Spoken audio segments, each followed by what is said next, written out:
بسم الله الرحمن الرحيم لا حول ولا قوة إلا بالله العلي العظيم الحمد لله رب العالمين وصلى الله على سيدنا محمد وآل الطيبين الطاهرين.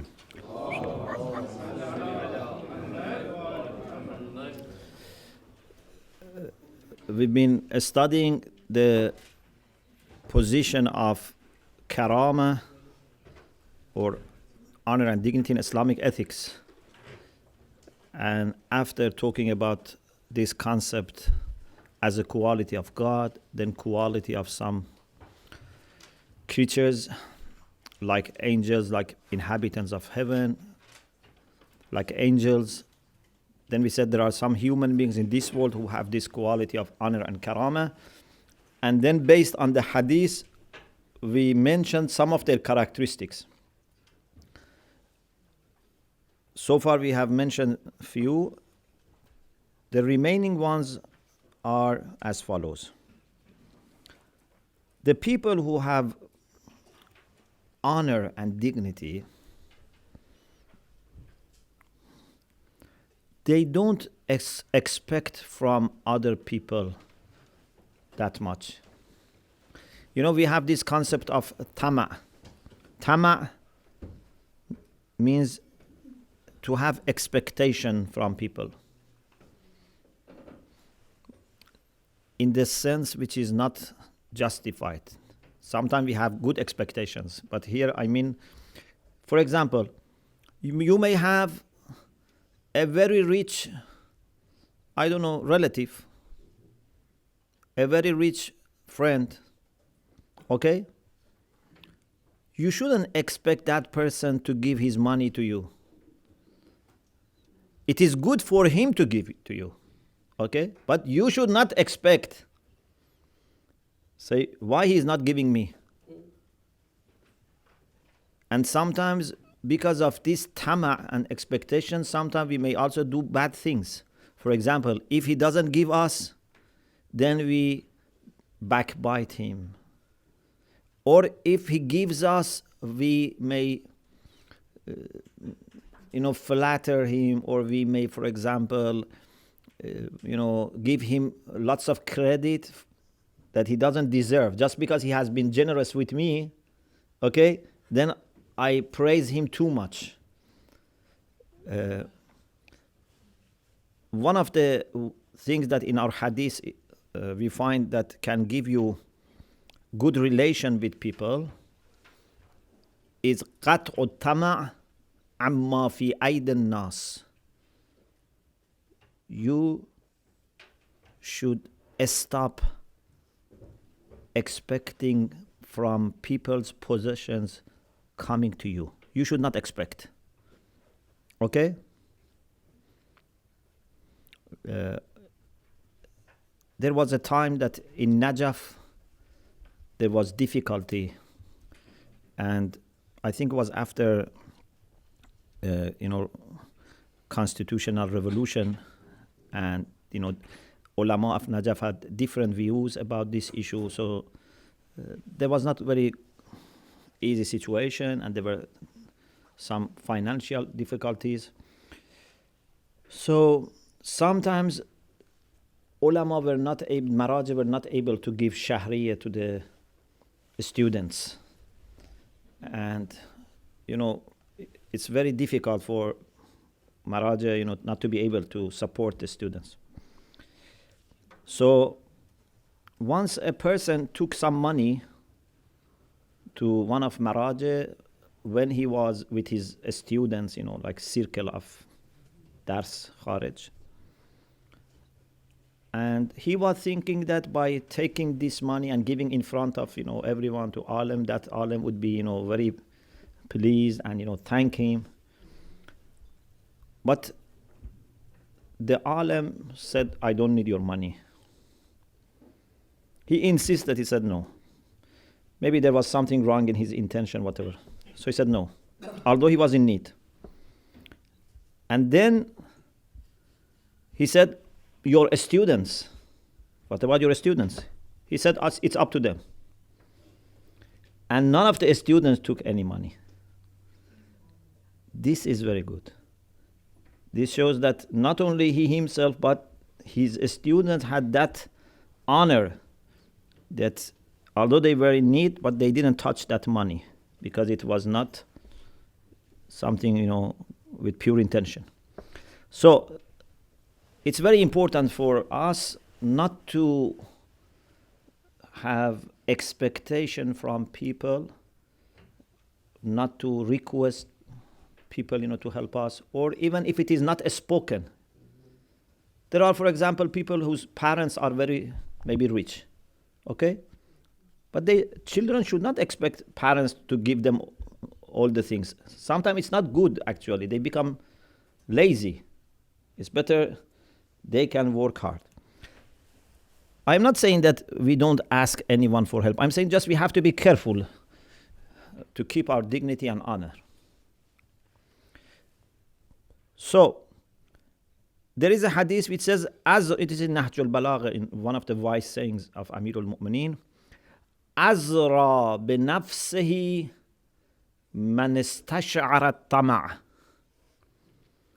Whoever starts developing tama, means having this kind of expectation from people, he has humiliated himself. Because of this tama, you start praising people who are not good. Yeah? Many of these, unjust rulers and leaders, they have around them lots of people who are just there because of tama. Because they want money, they want position. So these people are there for tama. So if you start developing tama, istash'ara, it's a beautiful term. Istash'ara comes from sha'r. Sha'r means hair. Okay? Sha'ar is the dress which is like, underwear, touches your hair. Istash'ara means you start developing. You sense it, you feel it with your skin. Okay, it's something like a dress. Istash'ara tama. So a person who is honorable would depend on his possession, efforts, and would not expect from other people.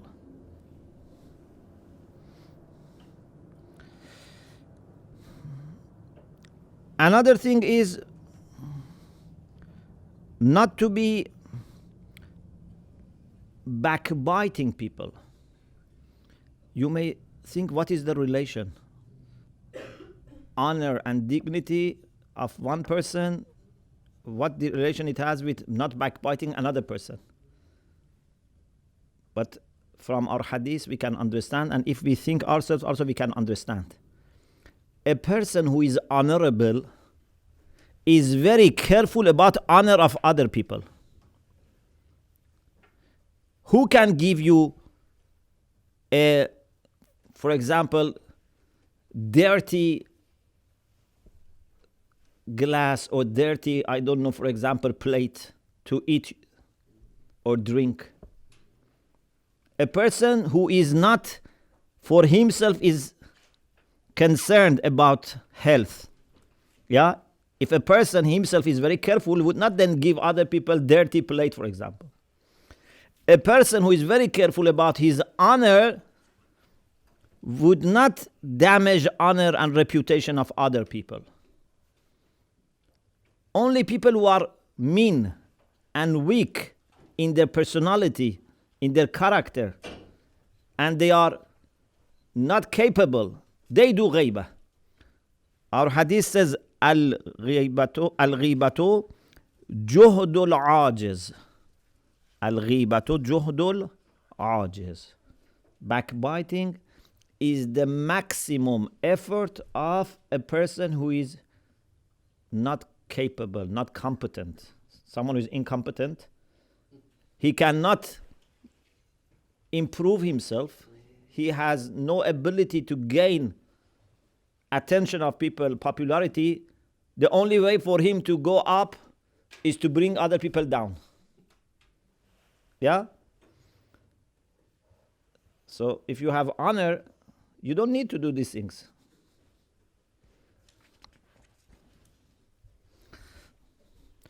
Once I think I told you this issue that if you look at many of these moral issues, you see it's not really a matter of religion.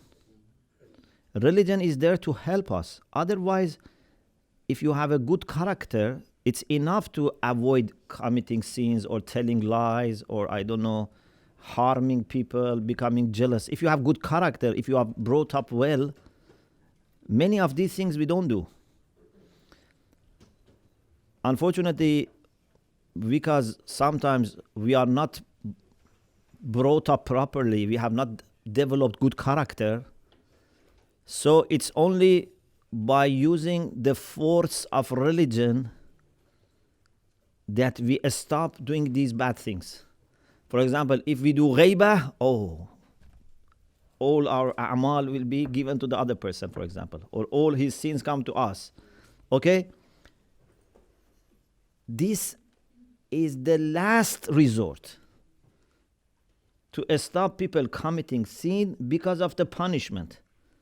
But if we are brought up properly, if we have developed our character properly, we should not have even little interest in doing ghaibah. Yeah? This is very important. So our focus in our education and upbringing should be developing good character so that we automatically refrain from anything which is mean, anything which is bad, which is immoral. Okay?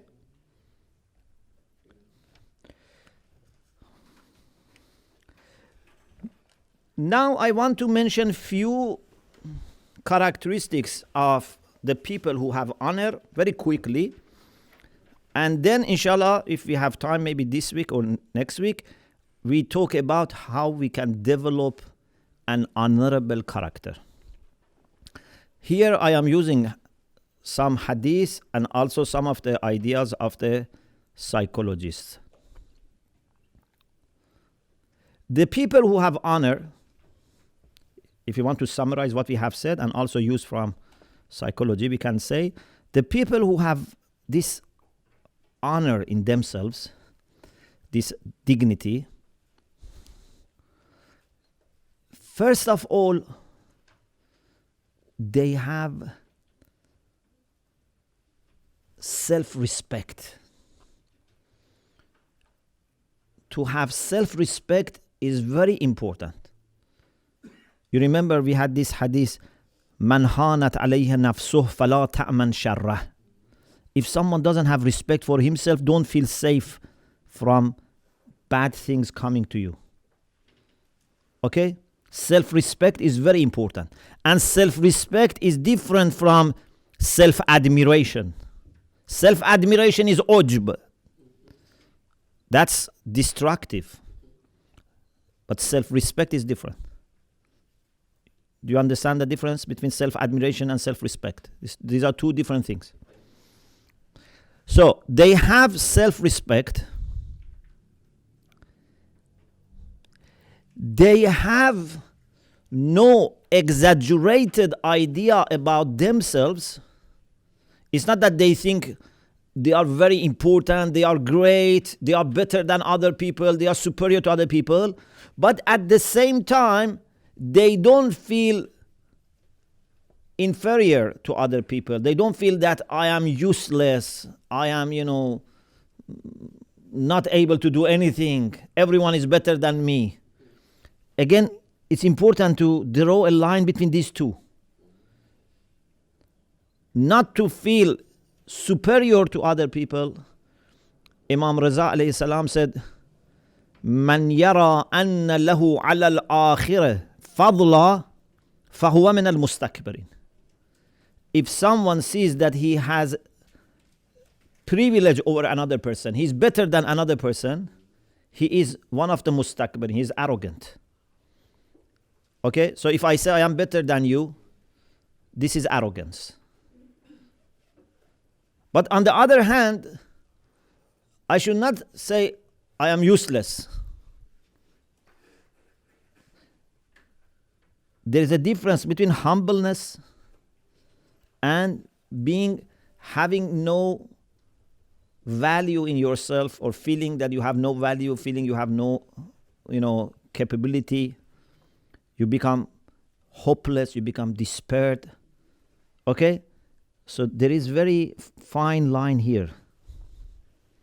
So those who have honor, they have respect for themselves without being arrogant. They are humble without feeling inferior or feeling useless. Okay? The people who have honor, they have always hope. This is very important. One of the, I think, good qualities of mu'min is that mu'min is always hopeful. Mu'min is always optimistic. Yeah? Because when you believe in God and the creation of God, and that God's hands are completely open, okay, why you should become hopeless? The reason we become hopeless is either because I am myself useless or I don't believe that God can overcome all the satanic powers. Otherwise, we have to be always hopeful and always optimistic. One of the greatest weapons of shaitan is despair. Yeah? So always be hopeful. Of course, realistic, not that you don't do anything and you are hopeful. You don't study and say, I'm hopeful that I get A. Amir al-Mu'minin said, لا تكن ممن يرجو الآخرة بغير عمل. Don't be one of the people who have hope of akhirah without doing anything. You cannot become alim without studying, without mubahisa. Okay? Especially mubahisa. So, even being hopeful has some, etiquette. So, mu'min has to be always hopeful. A person who has honor is always hopeful and has good idea about future.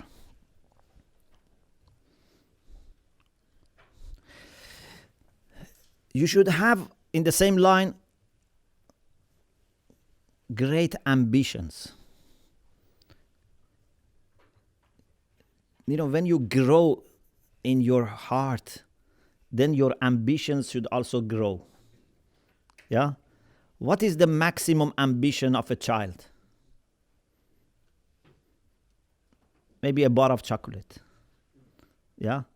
Then it becomes a toy. Then it becomes a bicycle. Then it becomes, a car. Okay? Then it becomes a house. For some people, it's only in this line that it goes growing. Only something from dunya. But for us, we should grow vertically. Okay? So, mu'min should have very high and great ambitions. One of ulama said, before revolution, I was in the shrine of Imam Raza alayhi salam, and I prayed to Allah, please enable me to teach all Iranians.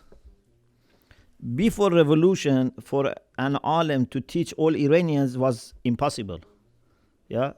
Because you didn't have TV, radio for ulama. Okay?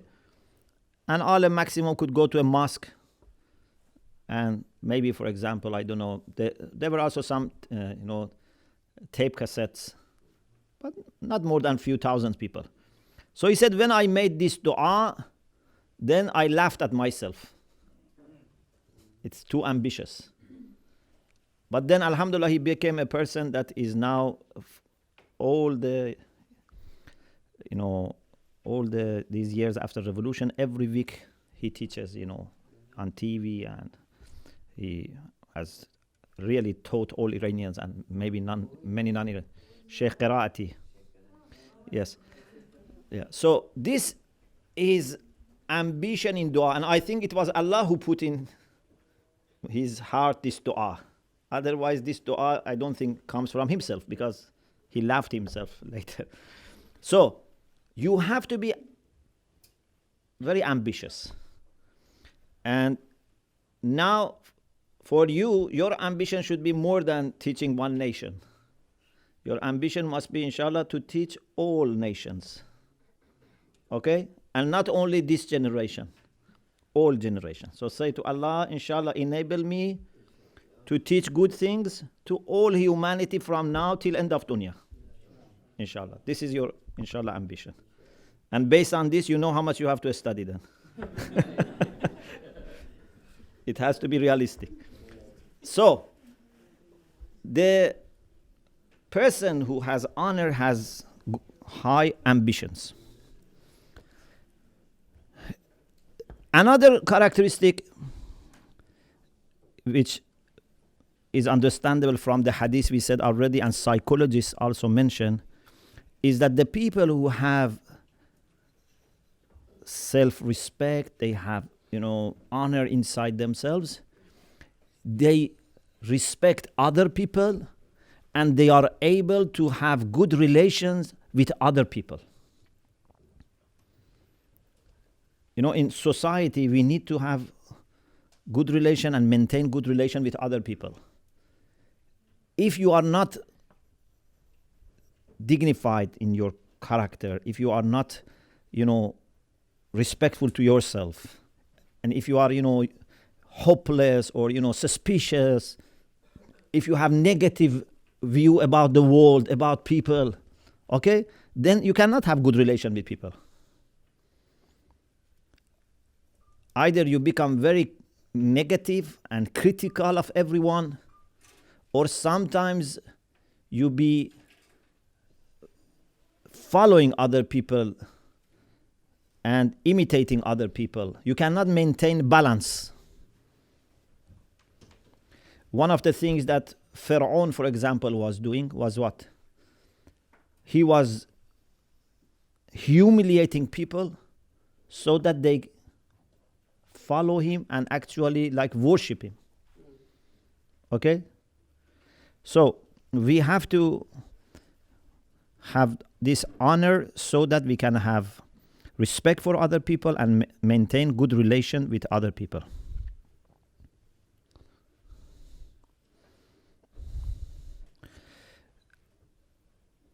Another characteristic of the people who have honor is that they have sympathy. They have sympathy when other people are in pain, when other people have difficulties. A person who is Kareem cannot be indifferent. Okay? When you see an orphan suffers, when you see a widow is suffering, when you see, refugees suffering, you cannot just relax and be indifferent. The people who are honorable have sympathy, have concern, have care for other people. Okay? The people who are honorable, they are patient. You remember we had this before. They are patient, they can face challenges and remain hopeful, active, persistent. Amirul Mu'minin alayhi salam says, Al-karamu husnul istibar. Karam is to have good patience. Another important quality of the people who have honor is they don't believe that ends justify means. Okay? An honorable person for success would not use bad and immoral means. The people who are not honorable, they just think, this is what I want to achieve, no matter what is the method, what is the means that I'm using. But an honorable person has some protocols, some manners, some etiquettes.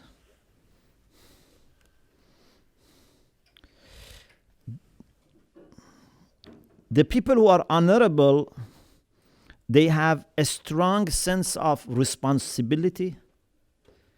They feel responsible for their own well-being and also for the well-being of the society, because they feel responsible towards the society, towards other people.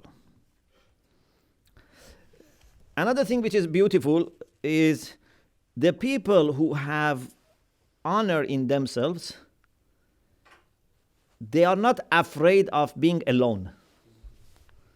And actually they welcome to be alone sometimes. When there is nothing valuable inside, you are afraid of being alone.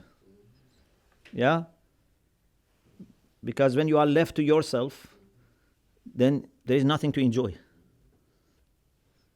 So we have to either switch on TV or radio or speak to someone, because we don't want to be alone with ourselves.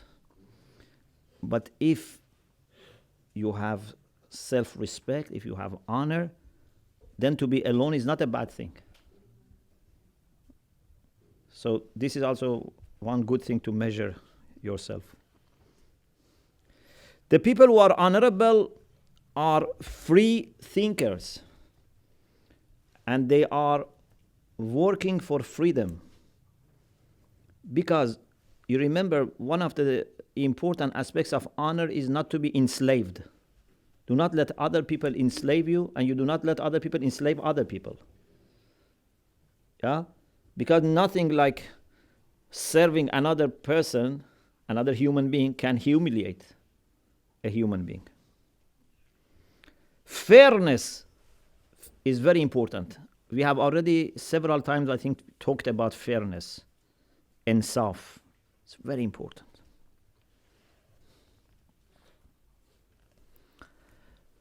Those who are honorable do not easily get worried or stressed.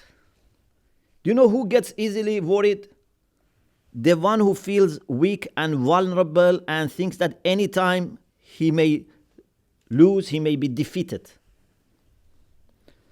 You know, if I am not a very capable teacher, for example, or a speaker, I am very worried about those who ask questions. Yeah? And when few people, raise their hand, I become nervous. These people are going to challenge me. And people will realize that, yeah, but if you are capable and confident, when people raise their hand, you become happy. Alhamdulillah, they are following up. Maybe they ask good question. Maybe based on the question, good ideas can be discussed. So the same thing that can make someone worried can make a person who is strong happy. Yeah? So some people with criticism, they become angry. Some people with criticism become happy. So this is also very important. This is also a very important point. They have an independent character, but not arrogant or not being rebellious. It's difficult again to draw line between being independent and being someone who doesn't accept anything and doesn't learn from other people and doesn't, show appreciation of what other people have. Some people, they think they are independent, but indeed they are rebellious against everything and everyone. But on the other hand, there are people who think they don't want to be rebellious, but they have become fully obedient. This is not also good.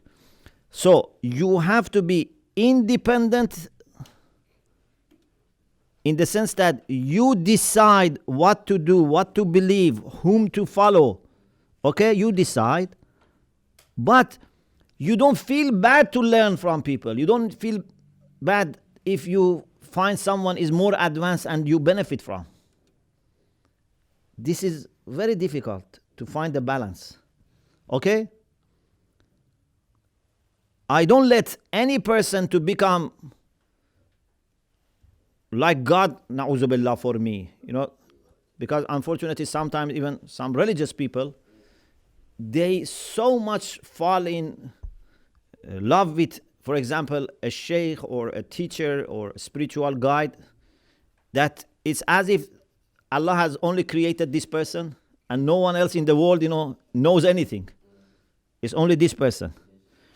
And then they follow him without any kind of, distinction, discern. This is not good. You have to be independent. But at the same time, to be independent doesn't mean that you say, I don't want to learn, or, I know better than anyone. No, you are very humble. You can learn even from a child. Yeah, even a child, if he says something good, you have to accept. Let alone ulama who have spent their life in studies.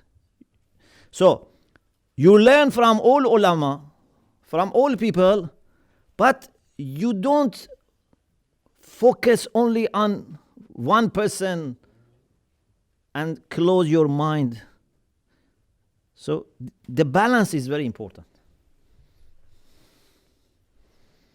So this independence and at the same time openness to other people's opinion is very important. It's like, a state. If you have a state, a country, that is fully controlled by another country, this is bad. At the same time, if a country closes all the borders and all its doors and doesn't accept anything from any country and doesn't do any exchange, this is also bad. So you have to open the doors to other people, other countries, but at the same time remain in control. You decide what to give and what to take. You have no hesitation to take anything which is good. Okay? No hesitation to take anything which is good, but you control. This is important.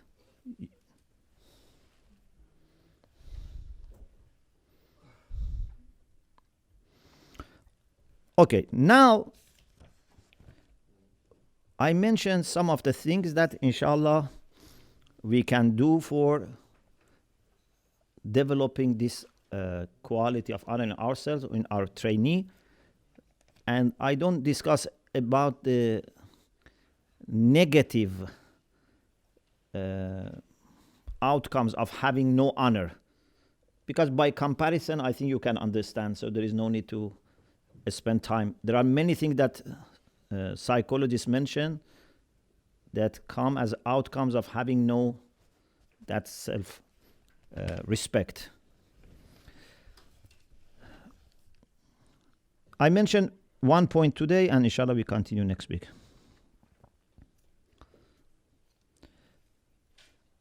For us, it's not always possible to change the world outside. For example, you cannot change your family. You cannot change, your ethnicity. You cannot change maybe your country, your citizenship, your nationality. Maybe for some people, they cannot even change their house and neighborhood. Yeah? So it's not that you can change everything around you as you want. So if you want to build success and gain success, your focus should be on changing the world inside. If I cannot change the world outside, but I can change the world inside, because here I have, alhamdulillah, control. Allah has given me control over myself.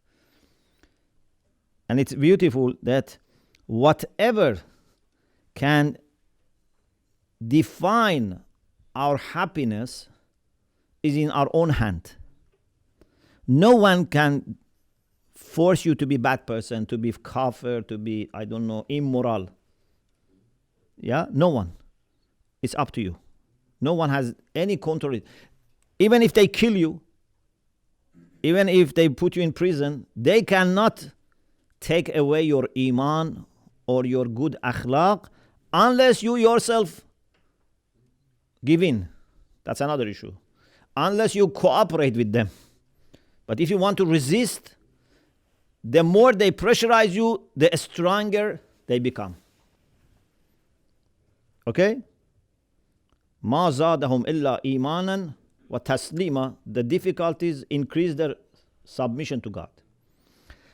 So, in order to change the world inside ourselves, I'm not saying we cannot change the world outside, but I'm saying it's not always possible, especially for the people who are not very equipped with knowledge, with, I don't know, resources, with, manpower. Maybe they cannot bring that big change. But the world inside, we can change it a lot. One of the things that we have to do is to have proper understanding of ourselves. Ma'rifatun nafs. To know yourself. This is very important. We think the world outside us is very big. Yes, it is big. But the world inside us is bigger. Because outside is only the world of physics that you see. The world inside is connected to the malakut. Because inside us there is a window to the world of the spirits, to the malakut. Okay? So although we are very little, if you look at our body, is very little. But from this little window, you are connected to unlimited world. أتزعم إنك جرم صغير وفيك انتوى العالم الأكبر. Do you think you are a little mass? While in you there is greater world. So the world inside us is greater than the world outside. If we know ourselves, if we know how much Allah has invested in each of us, yeah, Allah has invested in us that much that no person is using 100% of the capital which is there. I don't think even people use 10% of the capital which is there. And then they expect more. You have not yet used 90%. Why you want more? Sometimes this example helps. When people complain, for example, why some people have been given more opportunities, more light. So this example is helpful. We are different containers. Okay? And Allah has put in each of us some light. Depending on our capacity. But none of us have really used and utilized 100% of the capacity that we have. So if you have not yet used your 100% of capacity, why you are saying someone else has more capacity? So I give a person, for example, a note of 10 pounds, another person 50 pounds. The one who has been given 10 pounds has used only 1 pound. And he says, why you didn't give me 50 pounds? You still have 9 pounds not used. What's the point? At least now you are not responsible for the extra 40. Because every person, لَتُسْأَلُنَّ يَوْمَئِذٍ أَنِ النَّعِيمِ. Yeah? You will be asked about the blessing that Allah has given you. So it's barakah for you that you have been given less. If you use all your 10 pounds, then you can tell me why you didn't give me 50 pounds. Okay? And of course, everyone, if they use 10 pounds, it will be added to their credit. لا تزيده كثرة العطاء إلا جودا وكرما. If you use it, it becomes more. But no one actually is using everything that Allah has given him or her. So, a very important step for developing a sound and balanced understanding of ourselves is ma'rifatun nafs. To know how much Allah has invested in us.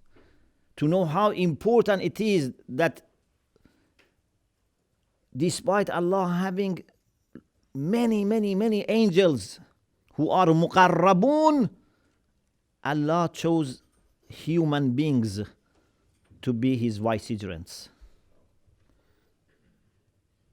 Despite the fact that we have limitations. When the angels, said to Allah, أَتَجْعَلُ فِيهَا مَنْ يُفْسِدُ فِيهَا وَيَسْفِكُ الدِّمَاءَ وَنَحْنُ نُسَبِّحُ بِحَمْدِكَ وَنُقَدِّسُ لَكَ. Allah subhanahu wa ta'ala said, إِنِّي أَعْلَمُ مَا لَا تَعْلَمُونَ. You see only the negative side. These human beings, they have something that you don't have. And it was not only a matter of Adam, because it was a matter of Adam, there was no point of saying that they shed blood and they do mischief. They realized that this is going to continue. So every human being has the potential of being vicegerent of God. So if we know how much Allah has put in us, then we will not be developing negative, image of ourselves. And we will not be easily pleased with little things in dunya. Okay? So the more you know about yourself is the more, successful you become. And this is why the hadith says, ma'rifatun nafs anfa'ul ma'arif. Is the most beneficial knowledge. Ma'rifatun nafs. Because it leads also to ma'rifatullah. Man arafa nafsahu faqad arafa rabbahu.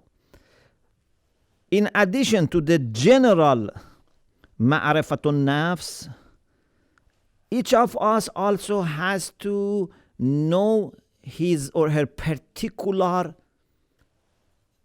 points of strength, talents. Yeah? So there is something general between all of us, which is a lot. But in addition to that, everyone should also study what he or she can do in a very, good way. Maybe better than other things that he or she can do, or maybe better than other people who can do the same thing. Okay? There is something that I can do better other things, and I can do better than other people doing the same thing. So if you find out those things, many people who became, great scholars, scientists, leaders, if you read their history, there was a time in their life that they were not very actually successful. But then after some incidents, they realized that there is something there in them, some talents. And then they invested on that and they became successful. Even some of the big, scientists, they had difficulty in passing, their school, exams. Some people thought they are maybe not intelligent. So even, some of ulama, for example, one of great ulama, he had to study all the first 7 years of Hawza again. He became a great alim, but he studied all the 7 years again. So sometimes, because of different reasons, you are not able to see any success. But you shouldn't give up. You should review and find maybe there is something. Either you do it again, or maybe something that you didn't try and you can try it. And if you have good murabbi, good educator around, can put you in the right direction. That you are good in this. You are good in another, for example, thing. So, ma'rifatun nafs, and also knowing more about your own skills, talents, or maybe shortcomings and problems. Inshallah, we continue this discussion next week. Wa akhiru da'wana and alhamdulillah rabbil alamin.